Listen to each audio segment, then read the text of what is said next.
It is that time again for another episode of our Throwback Thursday Support Black Business series right here, ColumbusBlack.com. Listen, y'all, there's a lot going on, right? And we're not going to touch on a lot of that right now, but we're going to jump on in because we have an amazing lineup tonight for you all with our Throwback Thursday Support Black Business series in our Artist Voice segment. This is going to be such an amazing show that I can't wait. So I know y'all can't wait, right? So with that being said, for those that don't know, ColumbusBlack.com, I'm the founder and CEO, Kevin Lloyd. I've been around, or we've been around now, should I say, for the past 16 years in 2 weeks. 2 weeks will make 16 years, y'all. So we're really excited about that. And we're looking forward to what's to come throughout the rest of 2021. But with that being said, we are your online omni-channel platform when you're looking to connect with the Black community, tied to commerce or culture. Commerce is when we talk about business and what's going on. And then obviously culture is a big part of what we're going to be talking about tonight in the arts and other things from a lifestyle perspective, how we help you enjoy your life right here in our capital city. So with that being said, shortly, you guys are going to see who we actually have joining us tonight. And that's the part that I'm pretty amped about, right? So I'm about to bring them on screen. So we have two special guests joining us tonight. We're going to start off our artist segment, artist voice segment, which is actually sponsored by Columbus Makes Art. So we want to thank our team at Columbus Makes Art for their support and helping us to highlight and showcase our local artists in the work that they're doing, okay? Then we're going to our business segment, and our Support Black business side is actually sponsored by the Ohio Small Business Development Centers at Columbus State Community College. So we want to thank them as they provide free services, free advisory services for businesses. We want to make sure we thank them for all that they do to help us bring to light the importance of our small businesses, entrepreneurship, and how we can continue to grow and scale our businesses, which we know are really, really important to our overall ecosystem, as well as job creation, okay? Very, very vital. So with that being said, let's go ahead and jump into our first guest that we have on today. This brother is amazing, and I would not be doing him justice if I did his introduction to share all of the things that he is doing. But I look forward to him being able to share that with you all. We've known each other for a number of years, well over a decade now, probably a decade and a half. And I'm excited to have Marshall L. Shorts in the house with us today. Thank you for gracing us with your presence, because we know you're super busy doing a lot of wonderful things. But Marshall, welcome to the stage on ColumbusBlack.com. Thank you for having me, Kevin, man. It's an honor to be here and share this space with you and an old classmate of mine, Tia. So thank you for having me. How about that? It's funny how things go full circle, isn't it? Yeah, absolutely. That's cool. That's cool. So real quick, Marshall, give us a quick intro. Tell us a little bit about yourself, and then we'll let Tia introduce herself. Then we'll come back and learn more about you under the artist voice piece. Yeah, intros are always hard, man, because I don't know which way I should enter into the space, you know. So I guess we'll start with the artist part. My name is Marshall Shorts, of course, has already been said. I am an artist, a designer, an entrepreneur, and I wear a number of other hats as well. I founded a company called, sorry, my screen got moved. No problem. I run a branding and design consultancy called Artfluential. I also co-founded a conference that centers Black creatives and those who want to see us win, called Creative Control Fest, about 10 years ago. And I'm also a co-founder of Maroon Arts Group, and also on the board of GCAC, which is the sponsor of this session. So yeah, glad to be here under those multiple hats. Definitely multiple hats. And what's great about that is the fact that Marshall wears these different hats. And when you think about what we're doing here tonight, right, as we talk about artists, we talk about small businesses, he plays in both of those lanes. And he's really, to be frank with y'all, when it comes to this industry, an ecosystem builder, right? So he's helping to build an ecosystem. He's not just here as a part of it. He's actually helping to build it. So we're excited about that. So we'll dig a little bit more deeper into some of those things that you mentioned. And like you said, we thank, Columbus Makes Art once again and GCAC for their support. So Tia, we're going to come to you real quick for a quick intro so the audience knows who we have with us today. Would you mind sharing a little bit about yourself, who you are, and all that good stuff? Yeah, I'm Tia Ramey. I said I'm just kind of the community's marketing director, you know. That's one of the best way to put me. I'm your local marketing director and creative consultant. I just love sitting down and helping out small businesses from startup, into finish, create that vision that they have in their minds. That's just where I am. Went to school with Marshall, so it's always great to see him. So we have the opportunity to take that creative energy that he has and apply it to. I always say that marketing is art made measurable. Mm. So I get to put data and analytics and numbers behind whether how you're feeling and thinking about the work that we put out there. But yeah, I'm also an author, newly published in at least the business space. My first book was on prayer, actually, and in the faith journey for entrepreneurship. But I'm really excited to bring my thought processes about communication to the world. So that's a new venture for me. Yeah, which we're really, really excited about that because communication is key, right? And we know that there's gaps in communication and it causes so many problems, but I'm gonna let you talk about all that later. So listen, here's one thing I want to share with you all. Y'all noticed that Tia started to drop some gems, as I call them, and I started going like this already, right? And it's early in the segment, but I started because y'all know what's gonna happen. There's gonna be some gems dropped, there's gonna be some knowledge shared, and I want to make sure y'all know when I start doing this, that means they're dropping them, all right? So get ready, and y'all can join me on that too. So with that, let's switch back. So Marshall, why don't you you kind of gave us a little bit of a high level of your background and some of the things that you actually have going on the artist side and then on the business side. Let's talk about on the artist side. First thing is, when did you actually even realize that you had an interest or skills from an artist perspective? And then how did that evolve into all the things you've done in Creative Control Fest and what you're doing in our community now? So people understand the backdrop as to how you actually ended up where you are now.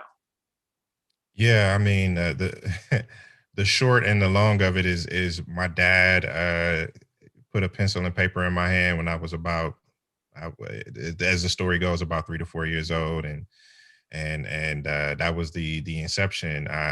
He was also, an artist at the time, and I can recall, but he went to the army and served, but I can recall, going through his army bag and finding sketches of like was it the comic Barnum Bailey. I don't know if y'all remember that comic way back when newspapers were a thing. Um, and so like the seed had been planted way back when. I think, and it was cultivated by my parents and my community, Mm. by my church. So I had multiple opportunities to engage with art, which was unique. I went to a Cleveland School of Arts, where Black art was it just was, Black people and Black art was just there. And it took all that cultivation to still kind of, carry me through the next journey of my life, which was to move to Columbus and attend Columbus College of Art and Design, where I met Tia. I was a little older. I was like an RA and all that stuff. But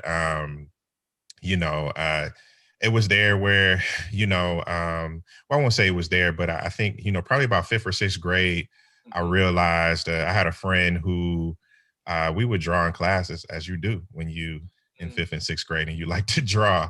But we had a friend who would take our drawings and take them home and sell them to people on his street. And he would bring us money back, like, Wow. $5 here, $10 there. Yeah. It just kind of clicked from there. It was just like, man, this is something that people value and are willing to pay for. And so it's always sort of been connected to a number of things for me from that point on. One is that, we could create value with art, we could tell stories. But it was also a gateway for me to connect with other people. And I think it has been that vehicle for me, even if I'm not necessarily doing the art making all the time. The foundation of art is sharing. Mm. So listen, y'all, he was dropping those gems, but he was doing it so subtly, right? And he was talking about creating art and telling stories, right? Like that's the foundation, and that's why we actually have him on here. We want him to tell this story but also from an art standpoint. That's why we highlight our artists, is because that's how they tell their stories to the world and have such a positive impact on us. No matter what kind of art it is, we all have some type of love for the arts. So that's really awesome. Now he dropped another gem drop out there, right? And this is for those who are supportive, right? He talked about the cultivation of his skills, right? So his dad helped kind of get that going and cultivated and nurtured that. And then guess what? Somebody in the community started selling his product. So it was like, hey, all of a sudden that support is there again, which reinforces. So thank you for sharing that. Sometimes we don't extract how important all of that is. And that's a big part of who you are today. So thank you for sharing those tidbits. Absolutely. All right. Yeah, man. Absolutely. So how have things evolved since then, right? So as you start to go through the years and build upon that up to where you are now and take it to that next level. Yeah, I've always had a entrepreneurial spirit. It's never kind of been separate from the things we create, the things we design.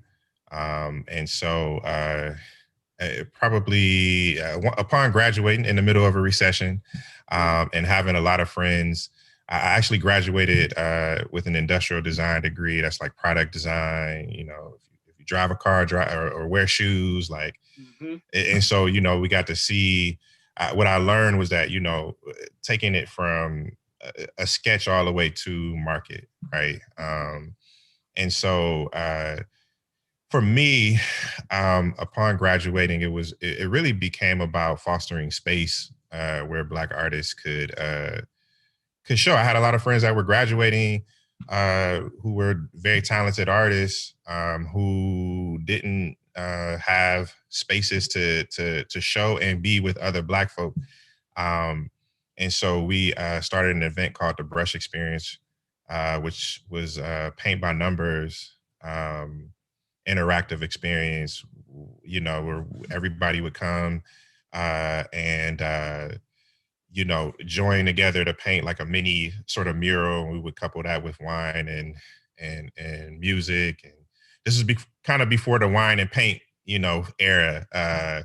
Is a little bit different, but that event, I got an idea from a buddy of mine who had moved to Atlanta, and that just really took off for me, and it just created an opportunity to say, like, you know, Black folk don't just have this disposable income like that, and if they do, they don't always have the spaces to, you know, find or experience Black art, or they just don't know how to appreciate it. So if we can engage them in making art, it would grow that appreciation, and then I would have my friends displaying art at those events. And so that became the art for me, is like creating and designing spaces for us to experience culture in community with folk. And I think that is sort of the evolution of my work. You know, I do art, right? Like, but most of my days is kind of consumed with running my business, which I'm very fortunate to be able to overlap into creativity. But a lot of what I do that centers art is around like cultivation, as people cultivated me, but cultivation of space, and trying to create space for artists who want to pursue that in a certain way. And so I think that is, to me, art. That is creativity, and that is connected to culture, right? Where you have people, where there, you know, if you can't have culture without people, right? And so I think at the foundation of anything is people, right? Is you know, creating space for people to experience and create together. Art is never in isolation. Right. You can't have culture without people, is what he said, y'all. And that's heavy. And then what's really cool is how you have leveraged your creativity and taken it to spaces, like you said, and cultivated those spaces. And you think about the events and bringing that culture, the people to it, right? And enhancing those spaces as well, right? Which I think a lot of people know you for that.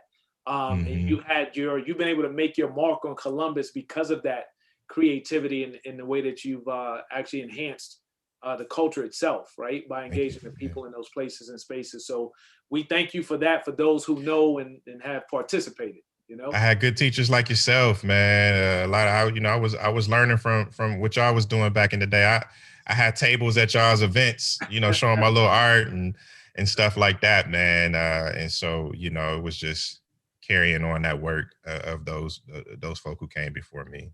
Definitely, definitely. And that's so important.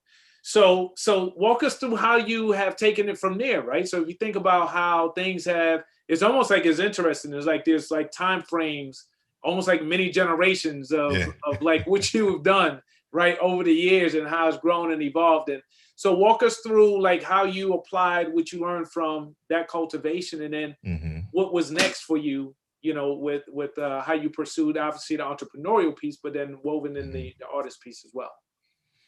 Yeah, I think for me now, I'm yearning to get back to my own art and my own body of work. I don't have as much space and time, but a lot of what I'm doing with my business is trying to create that space and time to get back to that, because that is something that it doesn't ever really leave, right? We put it aside, but that desire is sort of always there. So if we don't have that outlet, we'll start to ideate and create in other ways, right? And so it's important for us to have these spaces to cultivate our own selves and get that expression. But I think for me, art is work. It is our labor. It is connected to a movement. It is connected to our stories. It is connected to our lives. And the question I always ask is if we sort of imagine what the ways in which art appears in our lives, not just as sort of window dressing or gallery walls, but as the the the gear shift on your car, right? Somebody sketched that, somebody designed that. It is a part of, our day-to-day lives. And so for me, now more and more it is, how do we use this vehicle of art to impact change, to act as a stimulus for change in our community? And I think, today, one of the bigger pieces that we're working on here in the city is the Deliver Black Dreams campaign, in collaboration with a number of different artists, and supported by, of course, Maroon Arts Group, GCAC, a couple of city council members. And that really is, to say, like, if Black Lives Matter, we must deliver Black dreams. And so if we can use art to sort of create a meta narrative in our city of asking this question, of imagining what delivering Black dreams for our city looks like. What does that look like in business? What does that look like in healthcare? What does that look like in education? And let art be the stimulus and the catalyst. Art is always sort of asked to come to the table after the fact, but it's ironic because art is also always leading the conversation of these moments, right? Like, you can go to any poetry night, you can go to any gallery show, and you'll see the conversations that are happening 5 years ahead of, right? Predicting these times, because artists always sort of kind of keep a pulse on the fervor of the people. And I think, I've never really had this desire to be like a famous, artist. I wouldn't mind it, but it's one of those things, man. It is really more about, like, Tamashi Jackson, who was an artist recently at the Wexner, has a quote that I love, and I keep repeating it, is that, I don't seek to use my art, and I'm probably misquoting, as intellectual escape, right? That I recognize that my work is work, right? And it must be that, right? So that means that art is not for art's sake. It plays a role in the culture, and it plays a pivotal role in how we imagine our lives and our future. So I'm excited about what that can do. I by no means will conflate murals with essential services like food, water, shelter, and things like that. But I always do ask, what does the city look like without art in it? Powerful. Y'all can look at those as gem drops, mic drops, however you want to do it. The brothers over here dropping it, and it's so real, right? And that's the thing, is like, art is so powerful, right? In all the different means and versions, and it's so much bigger than what we see or even what we hear, because it really impacts our lives. right, in our thoughts. And the greatest part is that artists, you know, they literally tell the stories of what's going on. As he said, like artists are always so close to what's really happening and sharing that through their various forms. And it's just so real. And that's what helps us get through so many different situations, you know? Absolutely. Absolutely. So I have to ask this question, right? So thinking about Deliver Black Dreams and thinking about last year with COVID and the pandemic and Black Lives Matter and our 400 plus year pandemic and all of those things and where you are and where you're headed. So what's the vision around you know, Deliver Black Dreams? Where do you foresee this? Where do you want to take it? Because then I want to talk about as a community how we help support these efforts and be involved in this as well. Sure. So the entry point to the work are a number of murals we hope to get up around the city under this theme of delivering Black dreams. And they won't all just kind of blatantly say that. But, you know, for me, it is a question of Black power, you know, and how do we develop that? Not by, you know, not taking power from other groups, but developing power and self-determination. And so there will be a number of projects. We just did an event called Pitch Black, where we, you know, crowdfunded community projects under this idea of delivering Black dreams. But it's also I call it a commitment, not a campaign, right? I think it has to be bigger than me. It has to be bigger than you know, the murals. They aren't the end; they're the beginning, right?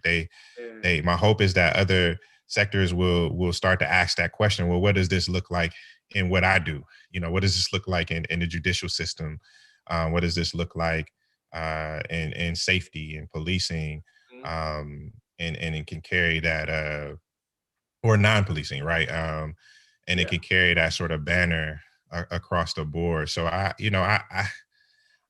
recognize my limitations and imagination, but I imagine that it is something that lives on beyond the art itself, that it becomes a meta narrative for the things that we do in just day-to-day life. Like what kind of Black dreams am I going to deliver today? And if people can wake up and say that, right, like and work toward that, that would be, you know, I would be a happy person, right? And we would make a whole lot of more people happy and safer, right? And so I think that is I know that's kind of ambiguous, but I think, you know, because it's so, you know, such a new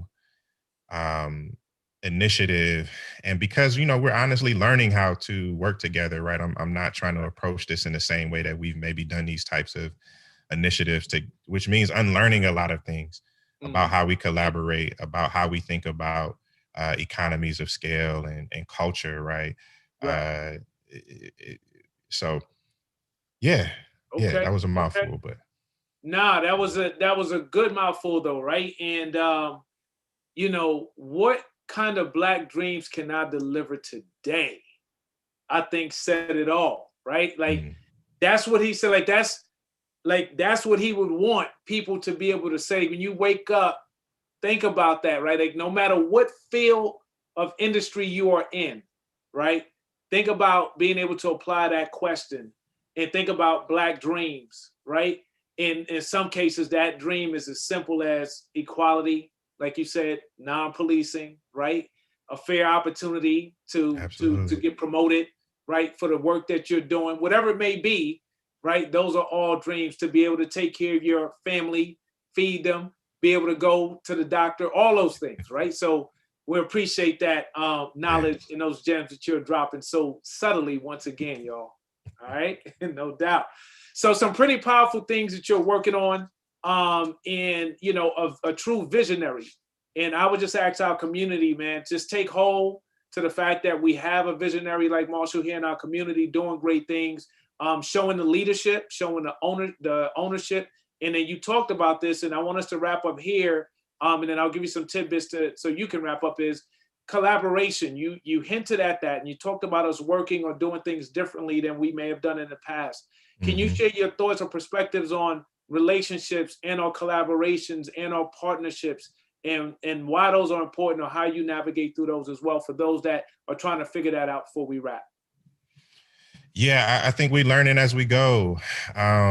We, you know, me and Tia have talked on. I mean, we talk about wealth, and so, you know, even reimagining what that means and what that looks like and how we achieve that, right? We talk about Kwanzaa, like what does Kwanzaa look like 365, right? And I think that's in part of there's some very principled things in sort of how we do things, right? How we approach things with sensitivity, right? I'm a designer. And I use a quote by a Chip Kid who's an author. I add on to it, but the quote is, anything not designed by nature is designed by someone, right? Mm-hmm. Meaning the spaces, and I always add, so that means the spaces, places, and things that we design can be redesigned. That a lot of the things that we have in place currently are by design. Our caste, our race, our positions in society are by design. And so, you know, we have an obligation and duty to reimagine that radically, right? What does my life look like in 2040, right? It starts there. Like you know, one, I want to be alive. Two, Right. you know, what does freedom look like? What does the soil feel like under my feet? What does the air feel like, right? It is being radical in your imagination first, because you got to have a North Star. You got to have somewhere you want to go. And then making sure that along the way, I'm doing is the least amount of harm, which is struggle, right? And I think when we talk about engaging in struggle, it is a part of that is, you know, figuring how we don't leave people behind, and how we work together, even when I don't like you, even when I don't agree with you, and with a deep love, right? If you want to deliver Black dreams, you got to have a deep love for Black folk. And I think, you know, that has to go beyond, you know, some of our personal bias. That don't mean, you know, Black folk don't do harm, but it means, like, how do we mitigate that harm so we can all move forward together, and with love and deep empathy for each other. And I think if we take that into our business practices, if we take that into, I mean, I grew up in the United States. I grew up in a capitalistic society, and a lot of those things were very oppressive, right? And so I think what we have to do is realize, you know, we made of different things. We, you know, you got rubber and steel in the rain, right? That rain gonna affect that rubber differently than it's gonna affect that steel. And so we have to recognize what processes are being underdeveloped in our communities and what are being sort of stymied, and respond in a way that, you know, impacts us. And I think that requires being together and spending time together and struggling together, but also really deeply loving on each other, and having grace. So Powerful. yeah, man. Real talk, y'all. Real talk. Listen and take heed. This is real, right? And we need to love upon each other so much more. There's a lot of work to be done. Progress is being made. We need to make more, a lot more. All right. So thank you for sharing and dropping all of those gems. Now, Marshall, one of the things that happens on these shows is, you know, you've done interviews before. You think about, hey, this is what I'm going to say, this is what I'm going to drop. And then guess what? You get off the show and you say, I can't believe I forgot to say that, right? So is there anything that you were like, man, I want to share something with the audience? Keep in mind, this is a digital footprint. People going to watch this today, tomorrow, this weekend, next month, next year, right? So is there anything else you want to land and drop so no matter what, they hear it? I'm inevitably gonna forget, right? So I'll say, you know, if you want to follow the work we're doing with Deliver Black Dreams, you can go to deliverblackdreamscbus.com. But honestly, if you go to mrshortscreates.com, like I just made a link tree out of my website, so it's just gonna be linked to all the stuff I'm connected to, which is like the easy way to kind of find out what I got going on or what I might be attached to. You know, and I would just say, you know, love on each other, be graceful with each other, particularly in these times. I know it's been difficult this year, but you know, and and leave spaces better than when you came. If we are all designers, right, which means we all create things that have impact on each other, then we have to be cognizant that that we can impact change, even in the smallest way, right? Like you said, delivering Black dreams for that day might just be smiling at the person you see walking out the coffee shop. And I don't want to oversimplify it, but I think, just starting from a place of deep love and empathy will get us a lot, a long way. So Yes, indeed. I'm gonna hit you up or I'm like, man, I forgot to say this, but I think I think that covers it at the beast. I'm not hard to find. Right. I'm on social media for now. So hit me up, and I'll eventually holler back. So thank you for having me in this space, man. I really do appreciate it. I just want to say also publicly, I'm very, very proud of Tia. It's so crazy because she still looks young, like we were at CCAD. Right. But she talks like a grown woman and all of that. I know she's married with kids and all of that. So right. I just want to say publicly, give her flowers, that I'm really proud of the work she's doing and her growth, and just seeing that blossom. It's kind of, learning people, learning and re-meeting people in this phase of our lives. So absolutely, yeah, absolutely. Man. I would have to second that, right? So you have this young lady look, but you have this mature, intelligent, experienced, know what she's talking about, super thorough and professional. Yeah, that's Tia. yeah. So that's pretty awesome. So I'm glad it went full circle too. We appreciate all that you've dropped, and I think we'll turn it over and see what she may have to share as well. So Tia, would you do me a favor? Would you let us know a little bit about yourself? And then we're going to talk about, I think, what's most pressing right now, about what you actually have been working on, which is, I think, critically important for us. Yeah, thank you, Marshall and Kevin, for your kind words. You guys have made me blush. I think it's always so hard, if you're a creative person especially, to take a look back at your journey, because you're always so busy looking at what you're trying to create that you may not see, what you've already put together. And I love sketches. That's my favorite thing to look at is the artist sketches. I love the processes. That's that rough stage, where it's not so refined and modeled, because I love seeing the thought process and what it takes to get there. So hearing you guys, it's I see myself as this rough sketch. So I appreciate that I don't appear as rough as I feel. So thank you very much for that. So she came right out the gate dropping those gems on y'all, but thank you for the kudos too. And well said. So Tia, tell us, for those that don't know what it is you do, your background, would you bring them up to speed, and then we'll go from there. Yeah, so I am a marketing and communications professional, and I've specialized in crisis communications. Uh-oh, did we leave? Yeah, no, you're good. We lost Marshall. He's still with us remote. All right. Okay, cool. No, my Facebook dropped for a second. Okay, sorry about that. Yes, I am a marketing and communications professional that has had this unique niche in crisis communications, and also leading initiatives as topics. And initiatives are always very difficult conversations. And so I've been around the block on all sides. And when you do marketing, you have to spend a lot of time listening. That's mostly my job, is listening to people, paying attention to how they react to things, paying attention to how they take in information, reviewing the numbers, the data, the analytics. And so because I've been on so many different sides of so many different difficult topics, I wrote a book, and I decided to write a book about that process of getting people to understand these difficult conversations, and how do we use them in our personal, professional lives to communicate with one another. So based on the data that I've gathered, I just kind of created this education piece. The book is called Cancel. We even have a difficult conversation happening right now as we are all mourning the loss of Miss Bryant.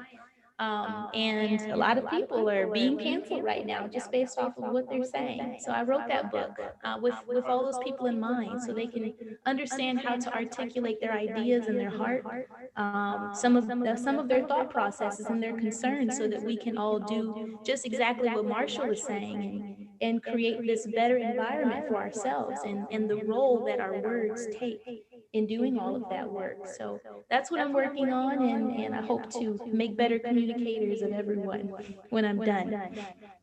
Wow, that's really really heavy, right? If you think about it, and then even and very relevant, right, as well. If you think about, we talk about this cancel culture, and then you drop this book, it's canceled, but it's also talking about the communication piece, which is so critical, and words are so powerful. And I appreciate you taking your knowledge and applying it, because they say when you write a book, basically, right, like you are leaving behind for eternity, right? Yeah. Your learnings and the things that you have for us. So that's pretty awesome. So thank you for that. So tell us a little bit more about what really triggered, like what was the, is that point, right, where the light bulb goes off, or you just are like pushed in or forced to say it's time to do that? Like, what was it that made you say, I'm going to write this book, I have to write this book and do it? My clients always inspire me the most. And what I find is that most people do not care about what they say sometimes until there are consequences for it. And now that we're dealing with this social media piece, your words are being measured and documented, and it's not so easy to get rid of, and so some businesses won't survive that. And so I am a I love to do my best to do, like, to get in front of it. Yeah. We've come across a season as crisis communications professionals where we've been called quite a bit to help clean up a lot of words. So my thought process after 2020 and all that happened and all that went wrong and all the irresponsible words that went out on behalf of leadership was, how do we get in front of this, and how do we teach people to do better, and prevent the need for someone like myself to have to come in and do the damage control. So in essence, you're really getting ahead of the game to help a lot of people to avoid those mistakes that we've seen happen over and over and over and over.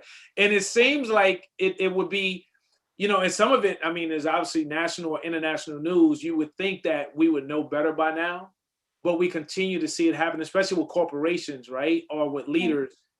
They just continue to do it. So kudos to you for writing the book. So what can people expect, right? So if you said, hey, this is your everyday person, should they read this book, and why should they read this book, and why should they buy this book? Why? So if you're the everyday person, this book, I would say, is very deep. I take you on a full-on journey from the history of why we're communicating differently, where those communication gaps broke down, how we got here, and where we're going next. Okay. And so it's written from the perspective of language. And so that being said, really understanding that the way people process words are very different. Working in social media, sometimes you'll put up a post and people respond to your post and it has nothing to do with what you said. So it's written from the perspective of language. Nothing to do with what you said. It happens all the time. And it's frustrating for people. Or sometimes you're in a personal one-on-one conversation and you said something and the person took what you said the wrong way, and you're not even having the same conversation, but you don't quite know why. And so when you hear the term selective listening or selective hearing, I'm breaking down what exactly is happening to help you understand how to get on the same page so you can first and foremost have the same conversation. So that's really what it's about, is identifying that our languages are different from one another. Everyone has what I call a personal language of the heart. For example, Marshall used the word capitalism. And so if you're on the liberal side of things, a lot of times people use the word capitalism and they're focused on their interpretation of that word. They interpret that word to mean greed. They interpret that word to resonate with their feelings of how the system of capitalism has abused people. But there are some people who are on the more conservative side that see the actual definition of the word less than the interpretation. To them, it just means that I am a private citizen that owns a private business. So if you're arguing about capitalism and one person means You're saying, I think capitalism is great. Someone on the other side may think you're saying, I think the greed is great. And that's not what you're saying. You're just saying, I think it's great that I get to own my own business. We So put it on all the time. Tia, what do you mean that happens all the time? What are you talking about? What happens all the time? Every day. So listen. So I listen to what you just said, and you use that one example, right? One example, y'all. And she dropped a major gem. I hope y'all understand how powerful it was, because if you look at our country and how divided we are, Yes. right? A big part of it is simply due to these words and communication in that language. It reminds me, and I think you're onto something big here. I'm hoping y'all understand what Tia is onto. But a lot of us are familiar with the 5 love languages, right? And a lot of people literally live by that, right? You read the book, you're like, this is me, this is who I am. I'm thinking we all need to read Canceled, right? Because we need to understand what these words mean and out these languages and how it impacts us. And guess what? When you don't understand something, because I always tell people, like, what's an objection? It's a lack of understanding. Yes. Right? And it sounds like from the example she just gave us, we don't really understand somebody else's perspective, only ours, and hence we're bumping heads unnecessarily. Wow. So let me ask you this: and I know the book just came out. What kind of feedback have you had thus far, if any? Have you had a chance for people to read it and give you any feedback yet? Yeah, I've actually gotten some really great feedback from it. And I was pleased because I've worked out a whole lot of ideologies in this book. And so I got some people that loved it from the perspective of their marriages. I didn't see that coming because I wrote it for business. Yeah. And well, relationships, right? So that's the everyday. So yeah. Yeah, that was interesting to me. I got more feedback for people that have been using it for their marriages to understand their partners and the way they communicate. And so I'm still trying to get some of the more business solutions yet, but I think it's a lot of discovery questions at the end of each chapter to really help you assess yourself. It's definitely a discerning tool, and it helps you to understand yourself better so that you know why you're even saying what you're saying. Why are you talking? Is this the right time to talk? Is this the right person to talk to? There's a lot of that. And we do a lot more reacting than we do responding. And it's costing us big time in our relationships. Wow, this is so massive. Let me tell y'all how massive this is now. Tia knows this. You all don't know this yet, but I have penned a book, right? And a part of it is focused on effective communication. Tia has wrote the book that I can now refer people to say, you've got to read this book, because you always want references, right? This is like ideal. It's such a need. Like, 2 things that I'll share. It's something called a get to know. We very rarely take the opportunity to get to know the person that we are involved in a relationship with, right? Work, an employee, your boss, your peer, relationships, right? Boyfriend, girlfriend, like we think we do, but on the surface, it's just surfacey, right? We never go a little bit deeper, so we don't understand those things about that person that makes them tick. Now, Tia is helping us understand ourselves and what type of words can make us tick. That's powerful, Tia.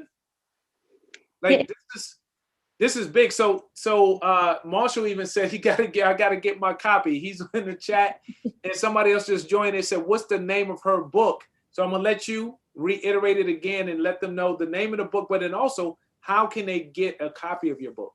Yeah, so it's called Canceled. You can go to my website, rameymarketing.com/books. And you can get it on Amazon. It's available on Kindle. You can order the print copy on my website. And for those of you who love audiobooks, it is available as an audiobook on Apple Books and on Google Play. So you can grab it right from your phone, download it, and listen. It's only about a 2.5-hour read. But the main thing I really want people to get from this is really understanding how to take in the truth, how to articulate the truth, and how to let that truth transform their lives for the better. That's really what we're talking about here. And yeah, I'm hoping it makes a difference. Powerful, can literally change a life, a situation, scenario.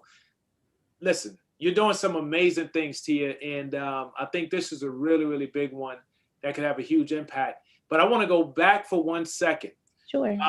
you talked about how some people are using this for relationships. I know that your target was really around the business relationship. So what do you need, right, at this point? So as we always want to do, right, this is our Support Black Business series. We want to support Tia's efforts. We want to make sure people are getting the impact that they need as well. So what do you need from our community, especially these business owners and all those that work in corporate environments? Well, what I need mostly is for us to realize that we do not have the truth by ourselves. We don't. Um, Drop them gems. We don't have the truth by ourselves. We have to really learn how to understand, how to appreciate each piece of the puzzle that we're all putting together here. We all have a piece, and together it makes a beautiful picture. But sometimes just because someone else's piece doesn't fit yours doesn't mean that we don't have that pretty picture. It just means that they're in a different section of the puzzle, and that's okay. We've got different work to do. And so my hope for you is that you understand that words are not idle. Words are powerful. Every time we speak to each other, our worlds are changed and they're expanded. And we literally have grown one day at a time, one word after the next, of being able to understand each other, hear from each other, take instructions, take in stories, listen, experience. And we have to make room for each other to process this difficult information, all these hard conversations that we're having. We have to make a safe space for other people to take it all in as well. So that is my goal, is that I'm giving you the tools to help you do that, and to help you analyze that, and to help you be more proactive with your words, and to really see the impact that you make every time you speak. And that's even on communication. You know, let's not be idle with our words. Let's see the power in them and use them in a way that transforms our environment. I'm about to fall out my chair. I've heard enough. I'm ready to read the book. And I tell you, it's so powerful. Wow, Tia, I'm pretty anxious to check that out.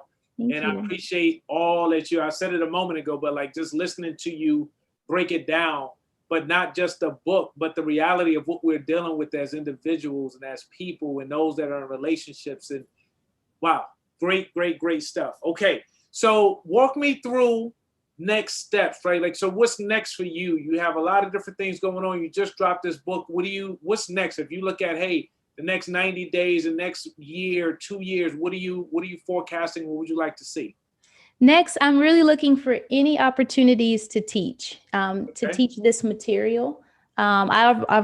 I just did a class yesterday. It was like an 8-hour course with the State Highway Patrol, actually, on just this piece alone. So it doesn't have to be an 8-hour day, but if there are any opportunities to come in and speak, your company, your business, your friends, family, I'm looking for these sort of speaking engagements. That's what I'm looking for, because I think it's more of a book that should be taught as well. It really helps to complement it. And also, please look out for it. What I did is I took the exercises from the book and I created a communications planner for relationships. So if you need help articulating your thoughts and really getting to your heart, then I did create a planner just for you, so you can write it out for yourself and start to plan out your own difficult conversation experience. So that will be coming within about a week.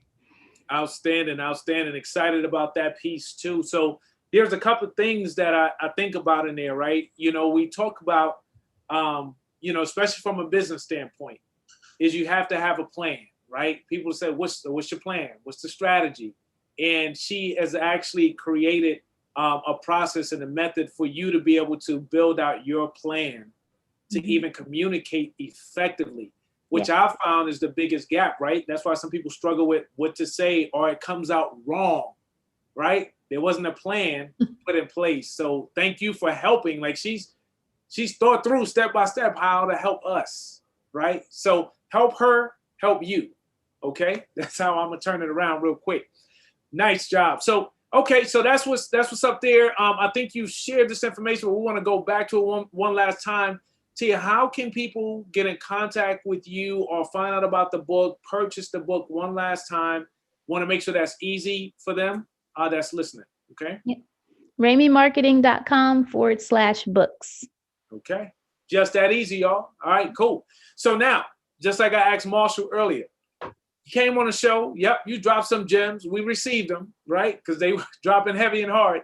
Now, the question is there anything else you wanted to share today, knowing that you were going to have the platform, or anything that people need to know? As we said, they're going to watch this weekend, next week, next month, next year.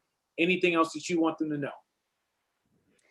Yeah, I think the last thing I will just say is that we really do. I got to echo Marshall's sentiments of just valuing each other, every single life, like just the fact that we're talking. Yeah. Right here, you and I, this is the greatest honor you can give a person, is being able to be heard, to listen to someone. And we should really value that.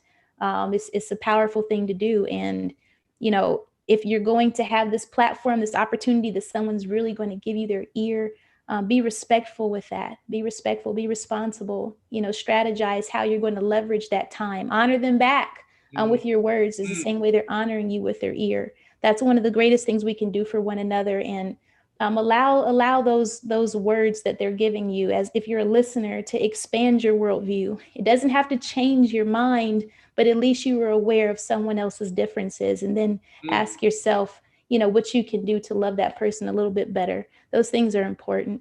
That's how we get better, just one conversation at a time.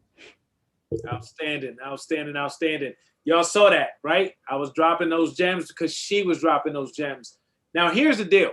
I've shared this on my shows before. I love doing this. I think most people know by now, like, we do this. This is free, right? And it's designed to help support our Black businesses and get the word out. So we have no excuses in regards to, we want to support. Nope, here it is, right? Our artists is the same way. We should be supporting them to help them grow and evolve. Now, the coolest part about today, and this happens every time, is the messages and what we gain from our participants is always powerful. I always gain from this opportunity. It always benefits me, and I hope and I pray that it benefits each of you that are listening to this. But it doesn't stop here. All I ask is that you hit the share button. Why? Because if you gained one thing from what Marshall and Tia shared today, you need to make sure you share it, because somebody else needs to hear this.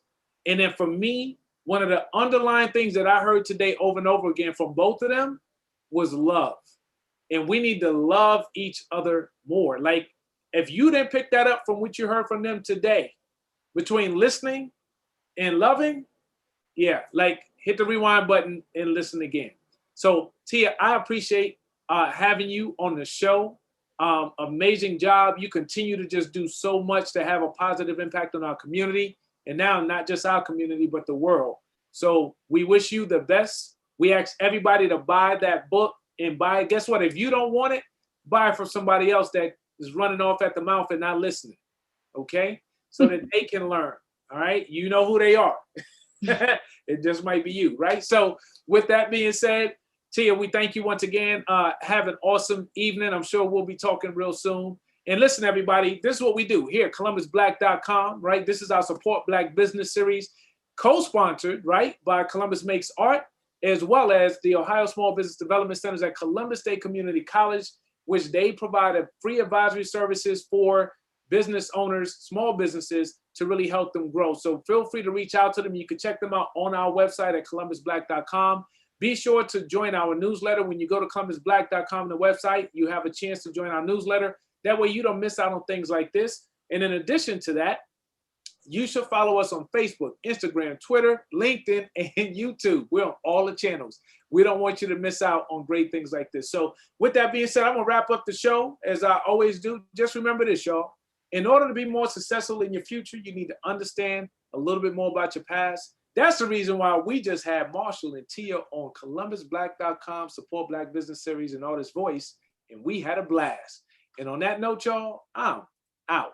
Y'all have a good night, and I will catch you all the next time.